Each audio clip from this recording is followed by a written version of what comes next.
রব্বুল ইজ্জত আরো বলেন, নবী গো, ও মায়ার নবীজি, রাত্রিকে দিনকে রাতের গর্ভ থেকে বের করে আবার রাত্রকে যখন দিনের গর্ভে ঢুকাই, ঢুকানোর জন্য আমি আল্লাহ একটা লাইট, একটা পাওয়ারি লাইটের ব্যবস্থা করছি। সূর্য আল্লাহ কা ওয়াসাখারাশ শামসা, এই সূর্যটা উঠায় আমি আল্লাহ, এই সূর্যটা ডুবায় আমি আল্লাহ। এটা উঠানোর ক্ষমতা আমার, এটা ডুবানোর ক্ষমতা আমার। এইটা উঠানো এবং ডুবানো আমি আল্লাহর নির্দেশে হয়, আমি আল্লাহর পাওয়ারে, আমি আল্লাহর ক্ষমতায় হয়। সূর্যটা উঠায় আমি আল্লাহ, ডুবাই আমি আল্লাহ। ওয়াল কমার, এবং আল্লাহ কয় রাত্রে বেলা যে চাঁদ উঠে, চাঁদ আজকে চাঁদ উঠছে নি, দেখছেন নি বাড়ি? আজকে আকাশে কি চাঁদ উঠছে? উঠছে। হয়তো আকাশ মেঘাচ্ছন্ন থাকলে আমরা দেখি না, কিন্তু উঠছে নিশ্চিত, ঠিক না? হয়তো ছোট নয়তো বড়, নয়তো অর্ধচন্দ্র, নয়তো পুরা চাঁদ, চাঁদ উঠছে। রব্বুল ইজ্জত বলেন, ওয়াসাখারাশ শামসা ওয়াল কমার,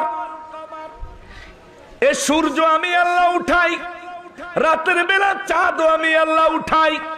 চাঁদ সূর্য উদিত হয়, চাঁদ সূর্য পরিচালিত হয় নির্ধারিত একটা সময়ে। আল্লাহ বলেন, কুল্লু ইয়াজরি লি আজালিম মুসাম্মা, রাত হওয়ার নির্দিষ্ট একটা সময় আছে, দিন হওয়ার নির্দিষ্ট একটা সময় আছে, সূর্য ওঠার নির্দিষ্ট একটা সময় আছে, আছে না? আছে না? চাঁদ উঠারও নির্দিষ্ট একটা সময় আছে।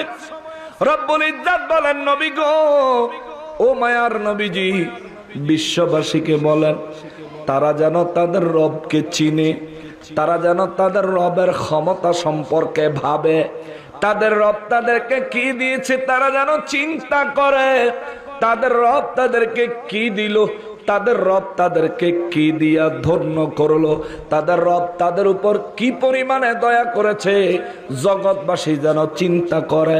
চিন্তার কাজটা সহজ করে দেওয়ার জন্য আমি আল্লাহ কালামে হাকিমে ঘোষণা দিয়া দিলাম, আসমানগুলি বানাইছি আমি আল্লাহ, জমিনগুলি বানাইছি আমি আল্লাহ, রাত্র আমি আল্লাহ বানাই, দিন আমি আল্লাহ বানাই, সূর্য আমি আল্লাহ উঠাই, চাঁদ আমি আল্লাহ উঠাই। ইয়া রাসূলুল্লাহ, এই সব কিছু একটা নির্দিষ্ট সময়ে চলে। বাংলাদেশে সূর্য উঠবে 3 ঘন্টা আগে, সৌদি আরবে সূর্য উঠবে 3 ঘন্টা পরে, আমেরিকায় সূর্য উঠবে বাংলাদেশের থেকে 12 ঘন্টা পরে। এই যে একটা সময়ের ক্যালকুলেশন নির্ধারণ করছে কে? আল্লাহ কয়, কুল্লু ইয়াজরি লি আজালিম মুসাম্মা। ইয়া রাসূলুল্লাহ, বিশ্ববাসীকে বলে দেন সব কিছুই চলাফেরা করার নির্ধারিত সময় বাঁধা আছে। এ সময়টা বাইন্দা দিছি আমি, এ সময়টা বাইন্দা দিছি আমি। আমার আল্লাহ কয়, হুজুর, সূর্য পরিচালনা, চন্দ্র পরিচালনা, আসমান, জমিন, রাত, দিন, এগুলো পরিচালনা নির্ধারিত একটা সময়ের মধ্যে হয়। আমি আল্লাহ তাদেরকে নিয়ন্ত্রণ করি। ও মায়ার নবীজি, বিশ্ববাসী হয়তো প্রশ্ন করতে পারে, সূর্য নির্দিষ্ট সময়ে উঠে, চাঁদ নির্দিষ্ট সময়ে উঠে, রাত নির্দিষ্ট সময়ে নেমে আসে, দিন নির্দিষ্ট সময়ে প্রস্ফুটিত হয়ে যায়। আল্লাহ এগুলো সব নিয়ন্ত্রণ করে, তাহলে সময়টা নিয়ন্ত্রণ করে কে? জোরে কে? কে? কিন্তু একটা প্রশ্ন তো থাকে যে রাত, দিন, চাঁদ, সূর্য নিয়ন্ত্রণ করে কে? এটা তো ওয়াজ করছেন আল্লাহ।